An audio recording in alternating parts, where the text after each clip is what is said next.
Hey, what's going on, everyone? It's LJ and... Second. Hello? Oh, hi, Grandma. Yes, ma'am. Just making a video. Yes, ma'am. Yes, ma'am, I'll tell them. I love you too, Grandma. Bye. Apparently, it's time for rock and metal update!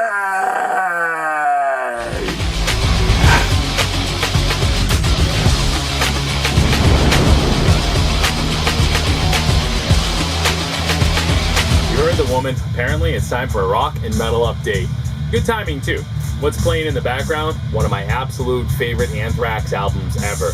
It's State of Euphoria. This is from, I've had this forever, 1988. What an awesome album. It's kicking in right now. Just set the needle down on side one with Be All End All. Antisocial, one of the best tracks from this album. Absolutely love Anthrax. Another band that is just back on top after being down for so long. So many changes, they are back. And that's a pretty common theme in this video. You're going to see a couple albums from a couple bands that have jumped way back and just gone for it. Gotten back. Right in the hot seat. Recaptured the glory from the early days. Here we go. And here's the first of such releases. This is brand new music from Accept. This is called Blind Rage. And this is an absolutely killer album. Plenty of old school killer Accept, just riff work on the guitars. Lots of slow crunching numbers with more faster paced numbers as well. Mark Tornillo, who's fronted Accept now for the past 3 albums. Stalingrad that preceded this, and Blood of the Nations that preceded that. Accept has just delivered a 1, 2, 3, and they are just killing it. And they're not the only ones out there that are doing it. This is on absolutely disgusting yellow-green vinyl, which I try not to look at while it's spinning. It's just a horrible choice. The labels are pretty cool, though. Take a look at those. Very, very cool labels. It's a great package. Thankfully, although it looks disgusting, it sounds phenomenal. Nuclear Blast was pretty cool, too. They packaged this one with a couple different posters. Here's the first one. This is just a fold-out, like 2 normal-sized pieces of paper. And they packaged it with this absolutely monstrous poster, which I'm going to have to fold out for you and take a look at. But it's very, very cool. So take a look at this. So this is as consistent of an album as you can ask for from Accept, along the lines of Motorhead or Saxon or AC/DC. Not that it sounds like those albums, but it's just as consistent as them. And by that I mean, you know Accept, you want Accept, you got Accept. So the only thing I can fault with this release, besides being on butt ugly vinyl, is that it's another 2 LP set with another 2 or 3 songs per side, which is absolutely unnecessary. If anybody in any place of power is listening, 1 LP. 5 songs per side, 6 songs per side, it sounds fine. That's all that's needed. And it doesn't force a listener to have to get up every 6 minutes, 7 minutes, and flip the record over. Over the top, unnecessary, but a fantastic album. Next up, continuing with the thrash titans that continue to reclaim their throne, Overkill, with their brand new release, White Devil Armory. This is one amazing album, and from the second the needle sits down, Overkill wastes absolutely no time letting you know they're here, and you are in for one hell of a ride. Very nice release. Comes with custom inner sleeves. Again, another 2 LP set, and another album that could have been 1. Regardless, it sounds fantastic, and it is an excellent album. There's labels. Very, very cool. There's a cover of a Nazareth track on here, which really blew me away. It's called Miss Misery, and it features Mark Tornillo from Accept, who we just looked at, on vocals. Overall, an absolutely killer album. Plenty of killer Overkill old school thrash metal, kind of with just updated production values, and it sounds phenomenal. There's not a whole lot of variance in the album, and I don't mean most tracks sound like the ones before it, but I just mean they just don't fluctuate that much. They don't need to. They're Overkill, and you know what you're listening to.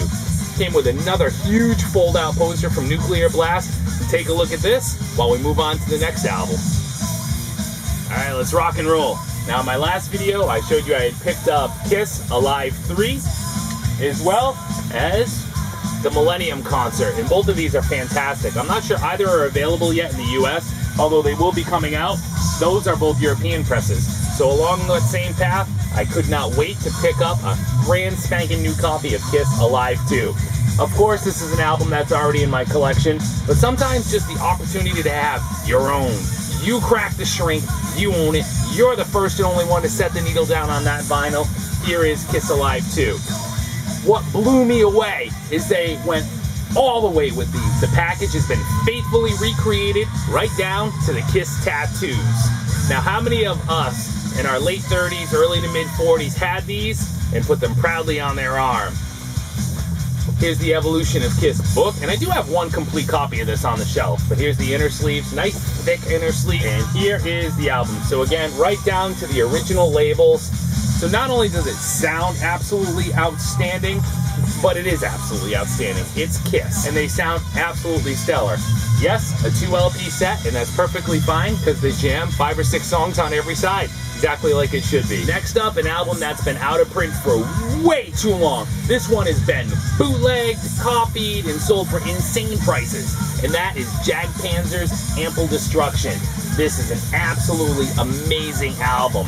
Are you familiar with Jagdpanzer? If you're not, just think killer Bruce Dickinson, Rob Halford, Iron Maiden, Judas Priest type vocals, and just searing killer early 80s speed metal / power metal. Absolutely phenomenal. Huge thanks to High Roller for finally taking the initiative to reissue this. And not only did they reissue it, but they tacked on a couple of vintage radio promos from the year 83, 84, inviting people to come out and see Jagdpanzer for record signings and stuff like that. So all I can say is, you know, as a kid in the early 80s, if you had Number of the Beast, Maiden's Number of the Beast, and Peace of Mind in your Walkman, you would definitely have Jagdpanzer's Ample Destruction in your jacket pocket, ready to rock. And this one would give either of those absolute classic albums a serious run for their money. Latecomer to the new wave of British heavy metal movement, Virtue. This is We Stand to Fight. This is an album I honestly can't even believe I'm holding in my hands. It's comprised of 1985's We Stand to Fight 7-inch single and 1987's Fool's Gold demo tape. It is a 5-song EP and it is unbelievable. Had these guys hit the scene a little bit earlier, but managed a little bit better, and perhaps been a bit older, they definitely would have made it a lot further. And how do I know that? Because it's right here in the very, very cool interview that was printed on the insert with the band.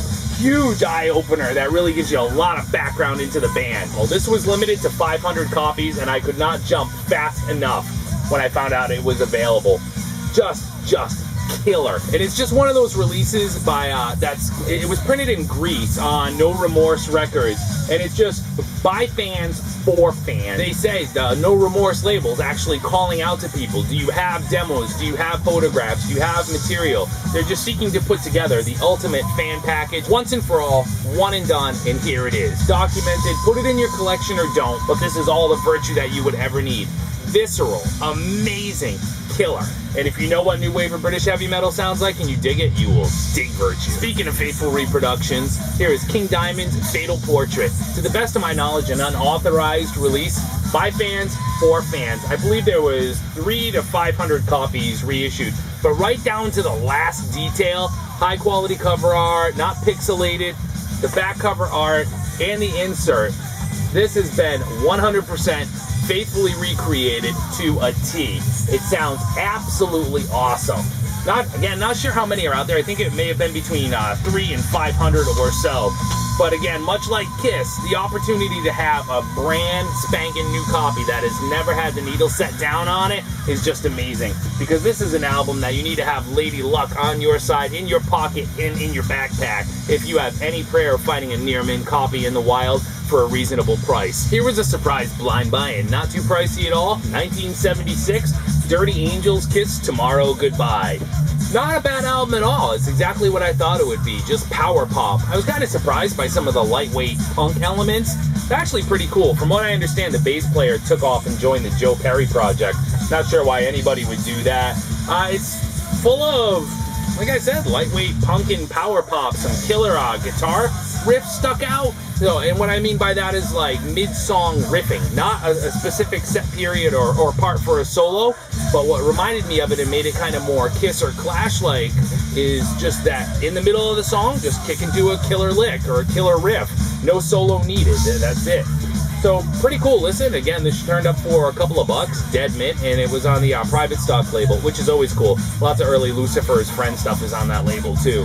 Pretty cool little listen. If you see it, grab it. Next up, 1987's Kamikaze Attack from Japanese metal masters Dead End. This is Ghost of Romance. I can't get enough of that cover. Check that out. That is just some awesome artwork. Do you know what? It's funny. The cover likens this to other obvious Japanese bands like Loudness and EZO. And I have albums by both of those bands. To be honest with you, listening to this, what I get more of than anything is mid-period metal church. Not the first album or The Dark, but kind of coming off that, like into Blessing in Disguise and The Human Factor is what this reminded me more of. But either way, definitely a killer find. I was stoked when I saw this. I've had this for months and months and just keep forgetting to show it, but there it is. Definitely a cool album. All right, tons of Christian metal popping up lately in the vinyl community, so let me throw my hat in the ring. Here's 1987's release from White Cross and their self-titled album. This is on Pure Metal Records. Not bad stuff. It's Christian metal. You know, I wasn't familiar with White Cross before I spun this. What I can say about it is if you really do want your Jesus lyrics right up in your face and about how hell is bad and Jesus is the savior, and I'm not saying any of that is right or wrong, then this is the album for you. But how does it sound? Can you listen to it? Now, I'm not a very lyrical guy, and I've said many times that lyrics and concept albums are lost on me. Gone. I just don't get it. I listen to the music, I learn the words over time, and I dig it. So, what does White Cross sound like? Well, if Rat went to church, paid attention, and walked out the door, reborn Christians, you'd have White Cross, because that's what it sounds like. Except for one track. The last track on side one, which is called You're Mine. Somehow, somewhere, somebody thought it was a good idea to send the band into the bathroom with a Casio keyboard to record the power ballad. The power ballad. Bad idea. And you thought Striper's ballads were bad. The rest of the album, awesome, amazing. Again, Rat Hails Jesus is what you got here. And that track, easily skippable, but a very cool album and highly recommended. Time to wind it down with 3 to go. Here is Satan's Into the Fire. What an amazing album. Huge thanks to record label Buried by Time and Dust for taking the initiative to reissue this. Much like No Remorse did for Virtues We Stand to Fight, they just reached out and found anything and everything they could, and they put it here. Dragon Slayer from Shadow Kingdom Records is a similar release. But check out these labels. First of all, absolutely awesome. It was available on black and green vinyl. Black was not only the choice, but I was just tickled pink to find one. An amazing package. Check out this booklet. Heavy duty booklet. Total quality all the way around. Again, the label pretty much just reached out and said, newspaper clippings, pictures, whatever you have, hardcore fans, send it in and it can become part of the package. Very similar to the Overkill and Accept releases. It came with a huge poster. Take a look at that, a Repro show poster. Came with a 7-inch for the single, and this is Heads Will Roll. So authentic right down to the 7-inch. So here's Heads Will Roll on the A side and Kiss of Death on the B side. Came in a great, nice, thick UK style sleeve, and it's fantastic. So Satan's Into the Fire actually ended up being recreated with a new vocalist and issued as their 1983 debut, Court in the Act.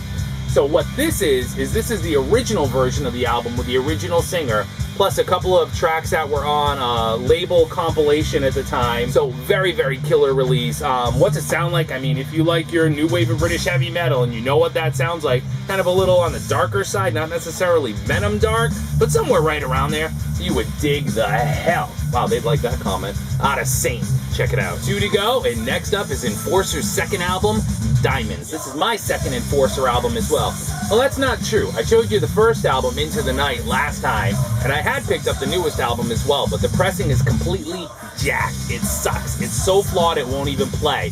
So I returned it, and I ended up picking up Diamonds instead. From the second the needle sits down on this, it becomes obvious why Enforcer is the new wave of traditional heavy metal band that everyone is compared to and has to stack up against. Few have, not all can, right away you get those Steve Harris Killers era bass lines out of Iron Maiden, and then they just take off and they make it their own by blending all sorts of sounds from just legendary speed metal acts like Metallica, back around Kill 'Em All or Ride the Lightning when they were still a decent band. Amazing, amazing, amazing album. Things like early Tokyo Blade as well, if you're familiar with that. It's got like a raw sound to the production. I don't want to use the ridiculous term lo-fi, but it's just it's a rawer sound and definitely intentional, and really, really adds to the album itself, and the whole experience of listening to it is just killer. You're sucked right back into like 83, 84, but from a new band. You've got to check out Enforcer. One more and done, and speaking of bands that won't quit, this is the 9th or 99th release from Texas's Helstar. Everything's bigger in Texas, and Helstar is absolutely no exception. James Rivera's Judas Priest soaring high vocals just will not quit. They never do. You know, with Helstar, you're never going to get something that's the caliber of like an Overkill or an Accept, but you're going to get a band that tries their ass off. And they do a really good job, because there's lots of like deep, dark passages. This one heads down with some great riffing, amazing bass work, great drum work. And I mean, the production is killer. It sounds fantastic. There's just a couple tracks on here that really could have been left off. And almost every Helstar release is kind of like that. So you either you dig them or you don't. And it's just cool to see bands like Helstar still out there doing their thing. Awesome. And that's it for this rock and metal update. Hope you dug it. Feel free to leave a comment below if you have one. Let me know what you thought about any of those. And of course, leave any recommendations for stuff I should be checking out. Catch you next time, y'all. Later.